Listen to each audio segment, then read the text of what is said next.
Gabriel.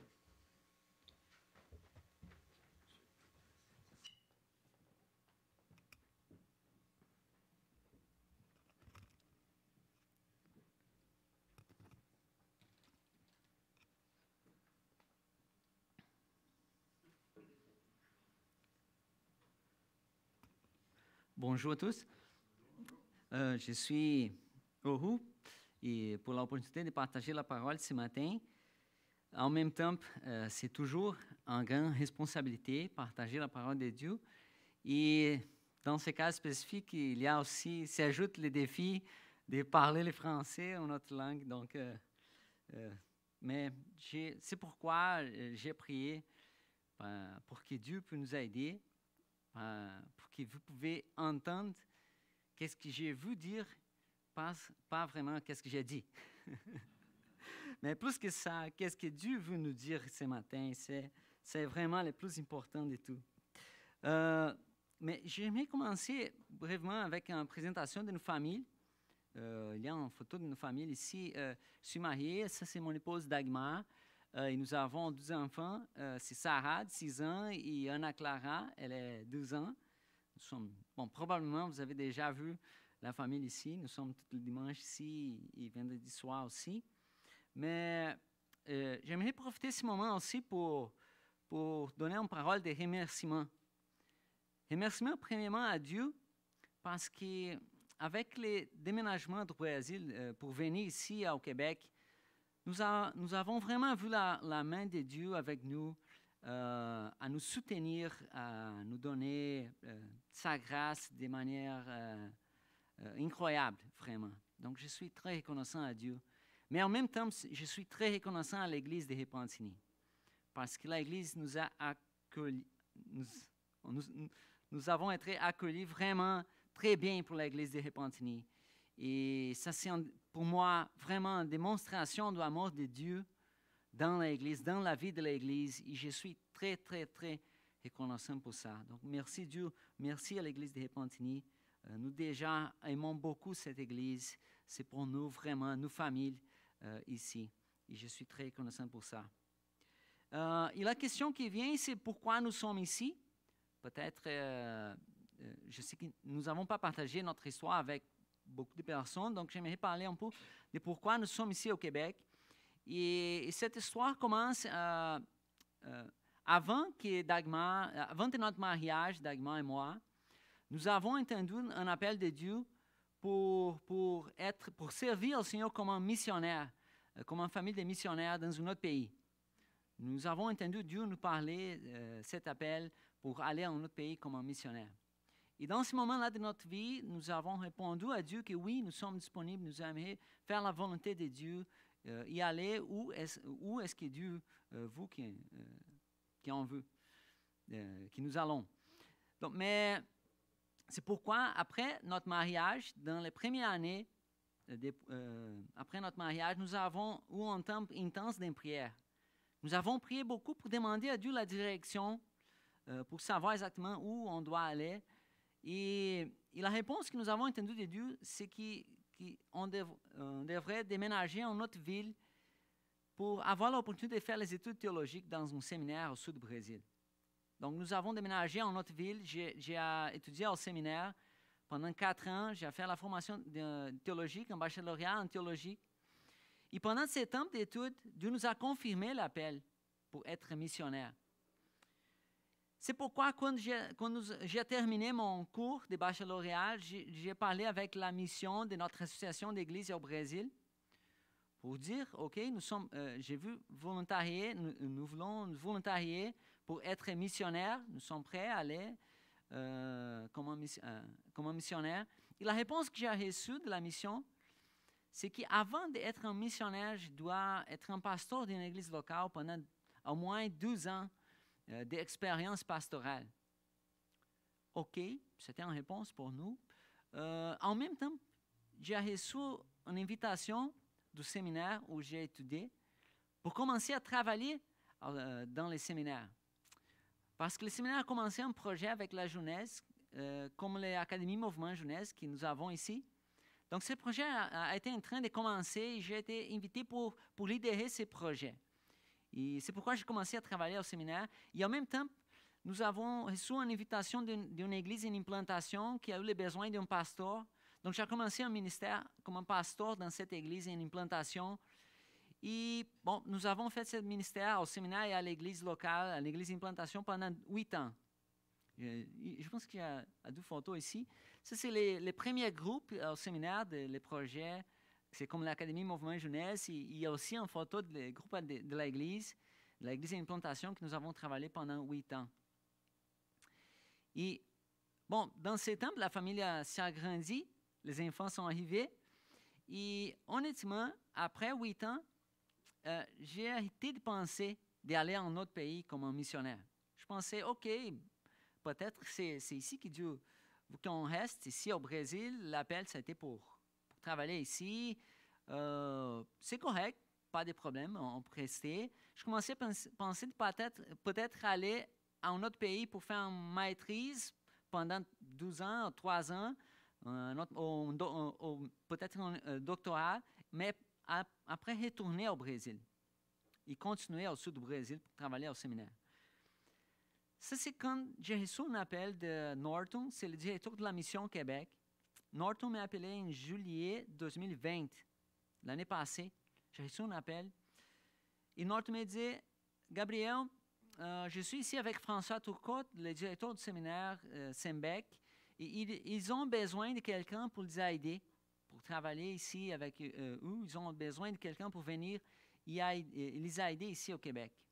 Et ma première réponse à Norton a été, Norton, tu es fou, parce que tu sais que je ne parle pas le français. Comment est-ce que je vais aller à un autre pays si je ne parle pas la langue? Peut-être anglais, mais pas le français. Mais Norton me dit, non, Gabriel, mais je crois que vraiment tu es la personne pour venir. Il me dit ça, il dit, OK, peut-être tu peux avoir une conversation avec François. OK, j'espère que je peux aller avec lui, pas de problème. Et quand j'ai eu la conversation avec François m'a expliqué la situation ici au Québec. Il a besoin à Sembec, la vision de Sembec, la vision ecclésiocentrique du séminaire. Nous avons décidé d'avoir un temps de prière pendant 10 jours. Dagmar et moi, nous avons prié beaucoup. Et après ce temps, ça a été vraiment, vraiment clair dans mon corps que ça a été un appel de Dieu. Quand j'ai parlé avec François la deuxième fois, ma réponse était que si François, je suis certain que si ma réponse est non à toi, je vais être désobéissant à Dieu dans ces moments. C'était clair. Et c'est pourquoi nous avons décidé de venir. La Covid a compliqué beaucoup le processus, mais nous avons vu Dieu ouvrir la porte de manière incroyable. Et je suis tellement heureux d'être ici aujourd'hui, de travailler à Sembec, travailler avec Jannick dans l'équipe d'études, François, et d'être ici à l'église de Repentigny. Je suis très, très reconnaissant à Dieu. Parce que, qu'est-ce que j'ai vu? J'ai vu que quand Dieu m'a appelé, plusieurs années avant, et nous avons répondu oui à Dieu, oui, nous avons été ouverts pour faire la volonté de Dieu, mais pas prêts. Et tout ce temps de 4 ans d'études, 8 ans de ministère au Brésil, ça a été comme une préparation pour les choses que Dieu déjà connues avant que nous. Jamais imaginé d'aller à un autre pays pour travailler dans un séminaire avec éducation théologique. Mais Dieu m'a donné l'opportunité de travailler dans un séminaire dans mon pays, d'avoir l'expérience et pour venir ici et servir. Donc, Dieu est vraiment... la sagesse de Dieu, c'est une chose incroyable. Donc, c'est une explication de pourquoi nous sommes ici, juste pour mettre vos contexte. Et bon, donc on arrive au texte que j'aimerais partager ce matin. C'est le texte de Matthieu 28, versets 16 à 20. C'est un texte qui probablement c'est déjà connu pour vous, mais j'aimerais lire avec vous ce texte. Les 11 disciples allèrent à Galilée sur la montagne que Jésus leur avait désignée. Quand ils le virent, ils se prosternaient devant lui, mais quelques-uns eurent des doutes. Jésus s'étant approché, leur parlait ainsi. tout pouvoir m'a été donné dans les ciels et sur la terre.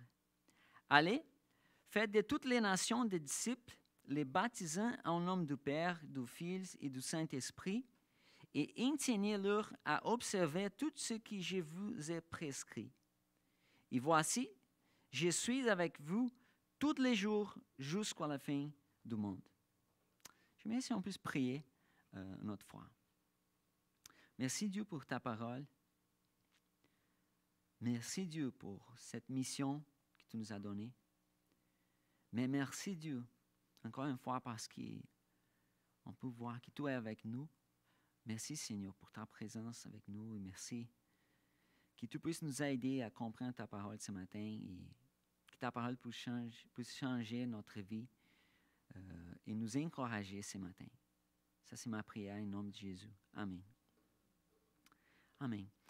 Donc, les choses qui s'éclairent dans ce texte ici, c'est que Jésus nous a donné une mission. Et la mission, c'est clair ici, c'est faire des disciples. Je vois que ça, c'est vraiment le point central de la passage. C'est la mission que Jésus a donnée à l'Église de faire des disciples.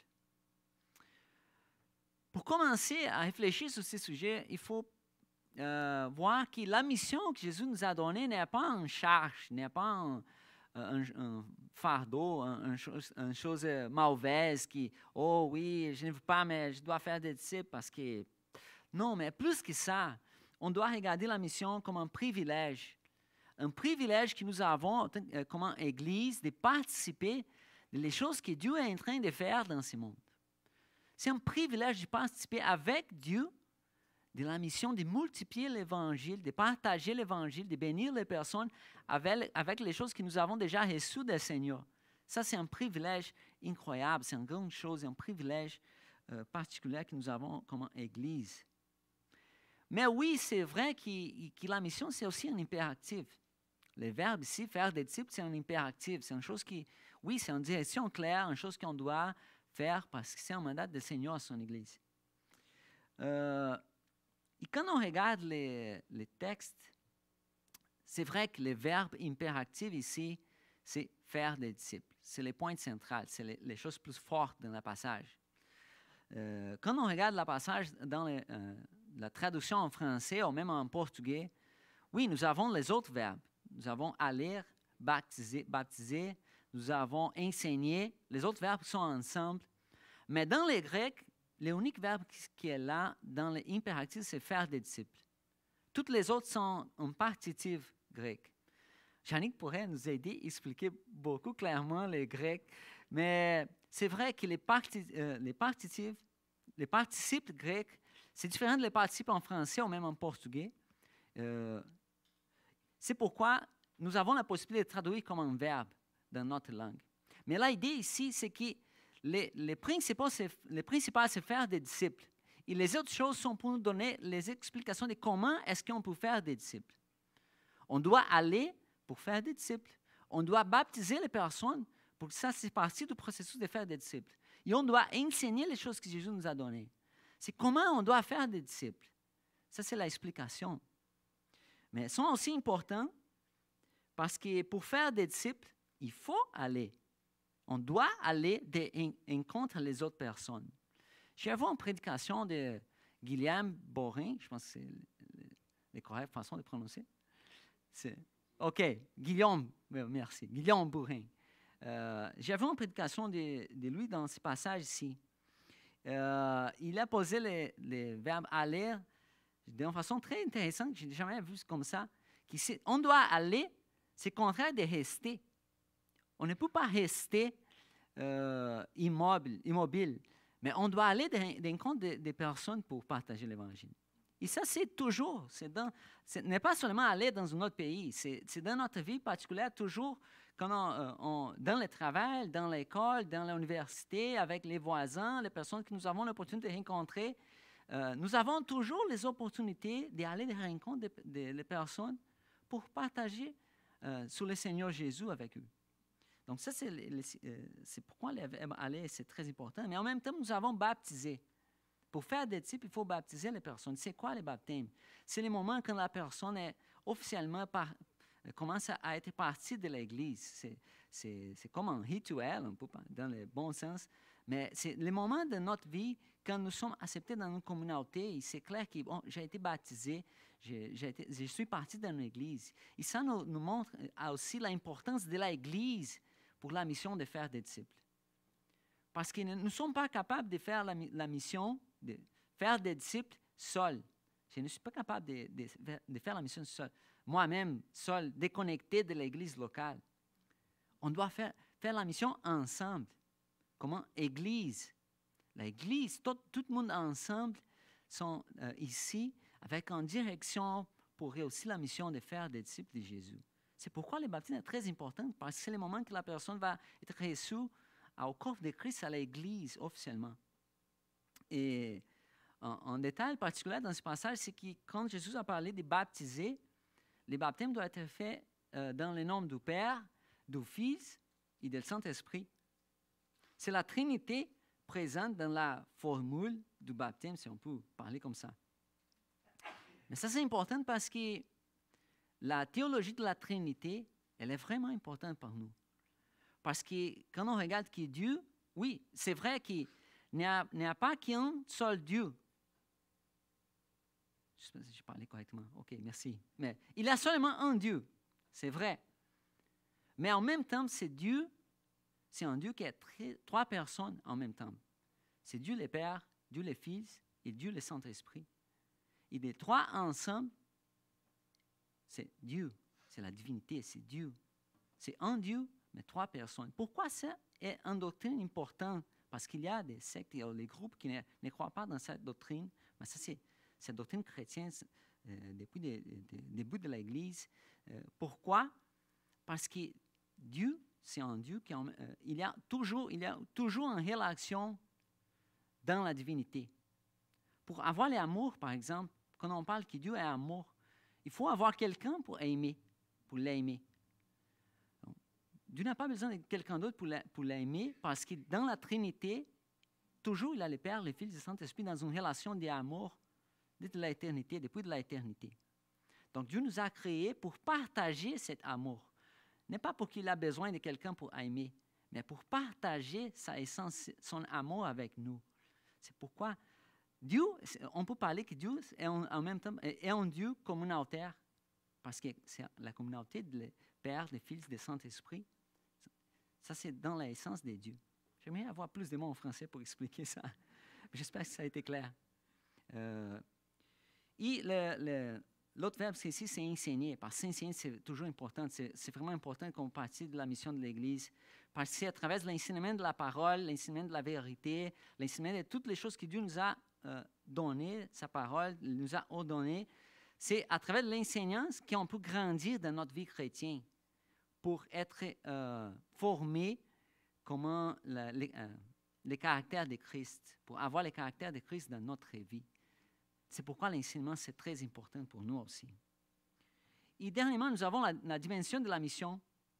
On peut regarder sur cette perspective parce que Jésus a utilisé 4 fois le mot « tout » ici, dans ce passage. Il a dit qu'il a reçu toute l'autorité, mais il a dit aussi qu'on doit faire des disciples de toutes les nations. Toutes les nations, n'a pas de limite. Une nation ici n'est pas seulement un pays, Brésil, Canada, mais nation en sens d'un groupe culturel, avec une culture, une langue. Et on doit faire des disciples de tous les groupes culturels qui ont là. Tous les groupes culturels qui existent dans ce monde doivent avoir la possibilité d'entendre l'Évangile. C'est pourquoi l'Église doit faire des disciples de tous les groupes culturels, pas seulement un. Merci, Jésus a parlé de faire de toutes les nations et enseigner à garder tout ce qu'il nous a ordonné et qu'il est avec nous toujours, tous les jours. C'est 4 fois que Jésus a utilisé. Tout nous donne la dimension de la mission.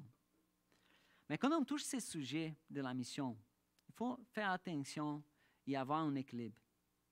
Parce qu'on ne veut pas ni un activisme, ni une passivité. Un activisme, c'est quoi? C'est quand on commence OK, là, la mission, on commence à faire beaucoup d'activités pour réussir la mission. Activité, mais n'est pas seulement activité. N'est pas seulement dans notre force qu'on va faire la mission. c'est en vie. C'est vivre la vie avec Jésus, connecté avec lui, mais être disponible pour être obéissant toujours, tous les jours. C'est plus qu'une activité, un événement ou quelque chose comme ça. Mais en même temps, dans l'autre côté, l'autre problème, le danger qu'on peut avoir, c'est la passivité. La passivité, c'est d'obliger que oui, il est en mission, il vit la vie, il n'a jamais pensé sur la possibilité de s'engager vraiment pour faire des disciples. On ne veut pas ça. On doit faire attention pour éviter l'activisme, mais aussi éviter la passivité. C'est très important d'être engagé avec cette mission. C'est pourquoi je pense que la réponse pour avoir un équilibre, c'est d'avoir une attitude intentionnelle, une intentionnalité, un corps à disposition du corps pour faire des disciples. C'est le début pour réussir la mission. Mais peut-être c'est facile pour un Brésilien qui vit dans un pays avec 30% d'évangéliques de venir ici et parler, OK, ça c'est la mission. Je comprends que la réalité du Québec, c'est vraiment un défi. C'est difficile, c'est un défi faire des disciples dans une société qui la mentalité est très loin de Dieu et de la parole de Dieu. Je comprends la difficulté. Et j'ai eu quelques expériences déjà, quand j'essaie de parler à les gens ici, quelque chose de Dieu. J'avoue que quand j'ai mentionné quelque chose relationné à Jésus, que je travaille dans un séminaire, que je suis dans une église, les personnes ont changé et ont fermé toutes les possibilités d'avoir une conversation. J'avoue, c'est difficile. Donc, je comprends la réalité d'être dans un milieu comme ça. C'est pourquoi j'aimerais qu'on regarde pour être capable de continuer, de s'engager avec la mission. J'aimerais qu'on puisse regarder les débuts et les fins de ce passage biblique. Je pense que ça, c'est important pour nous dans notre contexte. Nous devons regarder les débuts et les fins du texte. Et là, on va trouver les choses qui peuvent nous aider à avancer dans notre mission. Parce que le début de la passage, c'est que les disciples, quand ils ont vu Jésus après sa résurrection, ils ont eu une attitude d'adoration devant lui. Ils ont eu le réflexe d'adorer Jésus. Oui, il y a aussi les autres qui ont douté, qui ont eu des doutes, mais les commentaristes bibliques vont dire que probablement c'est à cause que quand ils ont vu Jésus, ils ont été loin, et c'est pourquoi le texte va continuer pour dire que Jésus s'est approché d'eux. Mais c'est vrai que Jésus a accepté l'adoration de ses disciples. Il y a des groupes qui ne croient pas que Jésus est Dieu, mais quand on regarde les Écritures a vraiment les indicatifs que Jésus, c'est Dieu. Il a accepté l'adoration devant lui. La même chose n'a pas passé avec les apôtres, par exemple, parce que l'apôtre Pierre, quand il a été dans la maison de Cornelius, et Cornelius a fait la même chose, s'est prosterné devant lui. La réponse de Pierre devant Cornelius a été comme ça, mais lève-toi, moi aussi je suis un homme, ne m'adore pas. Je suis un homme comme toi, mais Jésus, non. Jésus a accepté l'adoration. Il est un homme, mais il est le vrai Dieu aussi. La même chose dans le Nouveau Testament, quand on regarde les apôtres Jean, dans le passage d'Apocalypse, quand il a reçu la révélation, il a eu l'intention d'adorer l'ange qui a donné la révélation. Mais l'ange a dit, lui, non, ne m'adore pas, adore seulement à Dieu. Adore à Dieu seulement. Et Jésus a accepté l'adoration.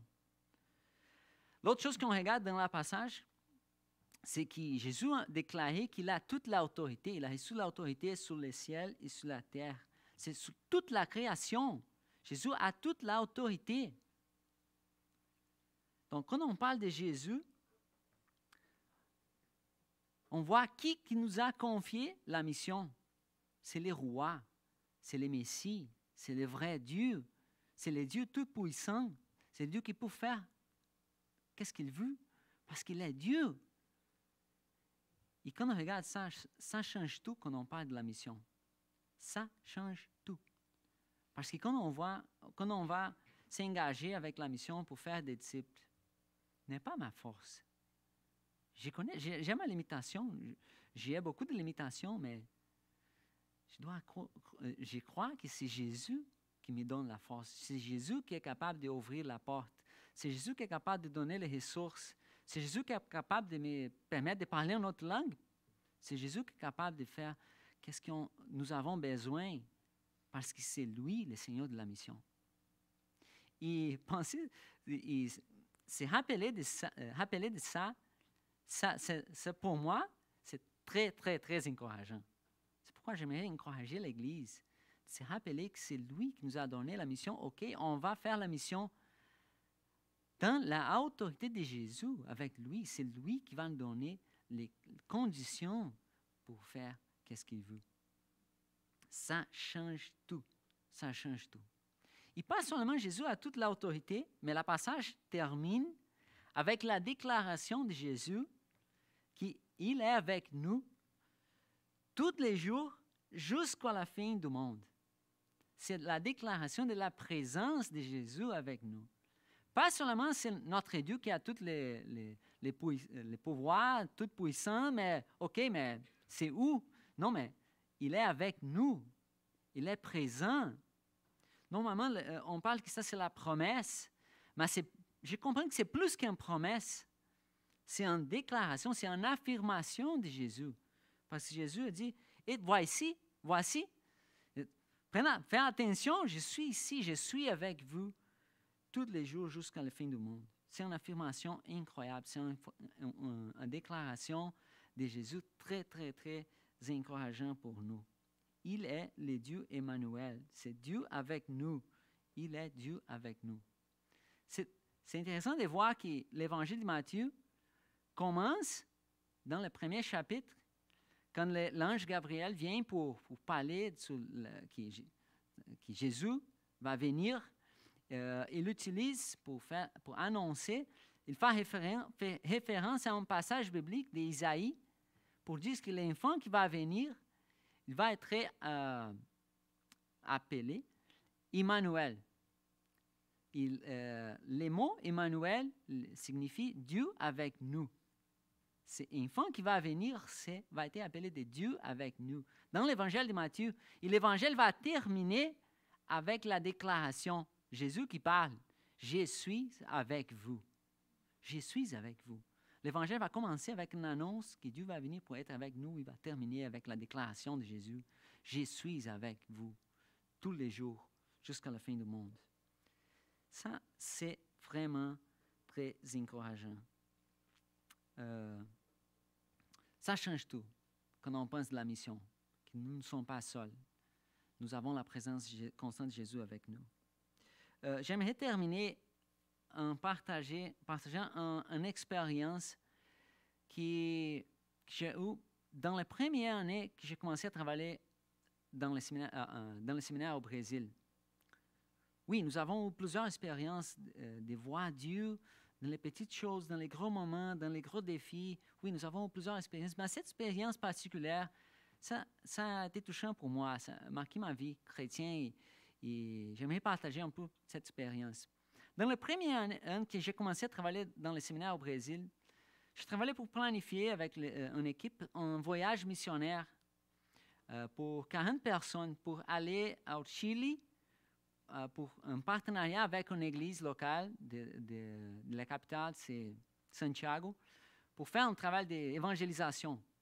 Donc, nous avons travaillé avec les étudiants pendant quelques mois pour planifier, pour se préparer. Nous avons travaillé beaucoup pour ça. Et bon, pour aller au Chili, la distance, c'est 2200 quelque chose, 2200 km de distance pour aller de notre ville à Santiago. C'est quelque chose. C'est comme aller d'ici à Winnipeg, Manitoba, je pense, la distance. Et parce qu'aller prendre un avion, les billets d'avion pour tous les étudiants, c'est cher. Notre groupe a été formé pour 40 personnes. Donc, 40 personnes. Donc, nous avons décidé d'y aller dans un autre bus. Mais pour aller au Chili, il faut traverser une chaîne de montagnes qui c'est la Cordillera de los Andes. C'est une chaîne de montagnes très, très haut. En effet, la plus haute montagne de toute l'Amérique, les Amériques, c'est là, c'est Aconcagua. C'est une montagne de presque 7000 mètres de hauteur. C'est gros. Il faut traverser avec l'autobus cette chaîne de montagnes pour aller au Chili. Mais le voyage a été planifié pour passer pendant l'hiver. Le problème, c'est que parfois, quand là, on chute des neiges, que vous connaissez bien, mieux que moi, quand plusieurs chutes de neige, la route va être fermée pour rester fermée pendant quelques jours. Oui, ça, c'est un défi. J'ai parlé avec les pasteurs de l'église sur cette situation. C'est un peu risqué, mais ils me disaient, non, mais normalement, ce n'est pas beaucoup de jours. On va prier. Je pense que c'est possible de venir. On peut continuer avec la planification. OK. Donc, de nos côtés, parce que nous avons un budget pour ça, nous avons payé pour un hôtel dans la dernière ville avant d'aller à la chaîne de montagnes pour rester pendant un jour si nécessaire. Donc, on peut rester, si la route est fermée, on peut rester là pendant un jour avec l'espérance qu'il va ouvrir pour pouvoir continuer dans les prochains jours. Et dans la semaine que nous avons planifiée pour sortir, j'ai regardé sur l'Internet la condition de la route et j'ai vu, la route est fermée. Ça a donné beaucoup de stress.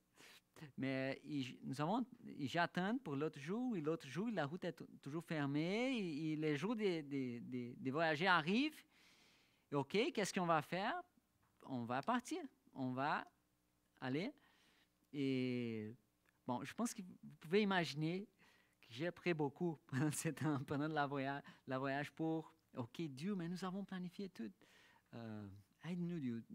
J'avoue vraiment la conscience que si Dieu n'est pas là pour ouvrir la porte, OK, peut-être on doit retourner, changer les plans.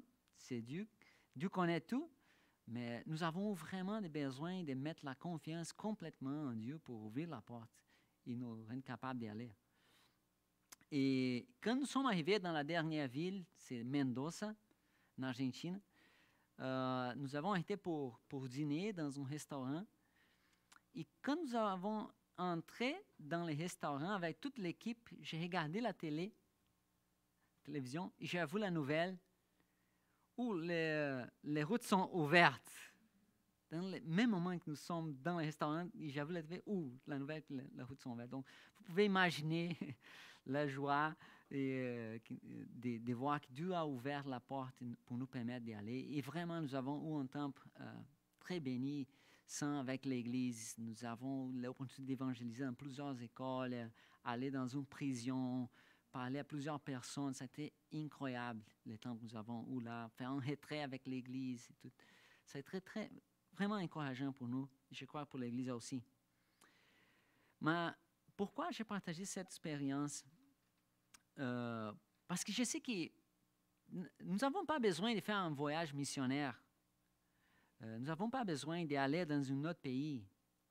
Mais on peut avoir les mêmes expériences de voir Dieu ouvrir la porte, donner les ressources, nous donner la sagesse dans notre vie à chaque jour quand nous sommes engagés avec la mission de faire des disciples. Quand nous avons le corps pour partager l'Évangile, pour parler à mon voisin, pour parler à mon collègue de travail. Si j'ai vu partager l'Évangile, le même Dieu qui a fait plusieurs choses dans la Bible, qui a ressuscité Jésus, le même Dieu qui a créé le monde, il est toujours avec nous pour ouvrir la porte, pour nous aider, pour nous capaciter, pour faire les choses que nous ne sommes pas capables de faire. Parce que c'est lui le plus engagé avec la mission, plus que nous. Mais il nous invite à nous engager avec lui pour cette mission. Et ça, c'est pourquoi j'aimerais terminer avec ce mot d'encouragement. Jésus est tout puissant, il est toujours avec nous. J'aimerais encourager l'Église ce matin, encourager vraiment l'Église pour avoir la disposition pour faire des disciples de toutes les nations. Avoir la disposition. Mais cette disposition va être basée pas sur nous-mêmes, mais sous l'autorité de Jésus et sous la certitude de sa présence constante avec nous. Prions ensemble. Merci Jésus. Merci parce que tu es toujours avec nous. Quand tu nous invites à participer de sa mission, c'est pour participer dans chose que tu es déjà en train de faire. Merci parce que tu es tout puissant. Merci parce que tu es le créateur du monde. Merci parce que tu nous as pardonné les péchés. Tu as ressuscité dans le 3e jour. Merci parce que tu es avec nous toujours. Et on peut avoir la certitude de sa vérité dans nos vies particulières. Et quand on voit les défis de la société, on peut nous rappeler toujours que nous ne sommes pas seuls, mais notre Dieu est avec nous. Merci Dieu pour ça. Que tu puisses nous encourager avec cette parole. Que tu puisses nous bénir, nous aider à faire des disciples pour ta gloire. Gloire, en nom de Jésus que j'ai prié. Amen.